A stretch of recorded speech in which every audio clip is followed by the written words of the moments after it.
How can you edit reels in the slow motion for your Instagram, right? So let me show you how it works. If you're new here, most definitely subscribe so you never miss anything important.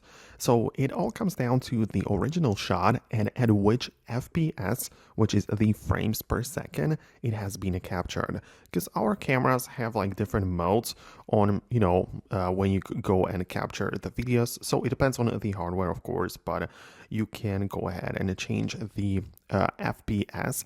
And when the FPS is like at least 60, or for some slow motion clips, it might be 120 or 240 FPS, right? In that case, it's gonna let you slow down the clip and still make it look nice, right? Because if you slow down just a 30 FPS clip, then it's gonna look very choppy. Okay, but the point is that I try to make is that you have to have some good shots for them to be slowed down for your reels. But then if you have that, I would use some sort of video editor. For example, CapCut is a good option, which lets you select the clip on the timeline, which you imported in here, and click on the speed, right? So you have the ability to click on either normal or play around with the curve, but you can slow it down by like to 0.5, so you slow it down to 50%. And if the video has been captured at a 60 FPS, you can slow it down to 30 FPS. It's still going to be watchable, but it's going to be like slowed down.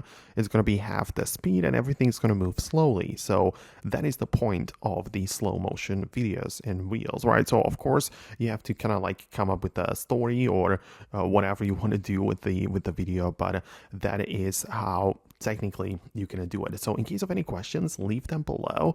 I really hope that I can help you out with it. Hit the thumbs up and subscribe for more, and I'm gonna talk to you in the upcoming videos as well.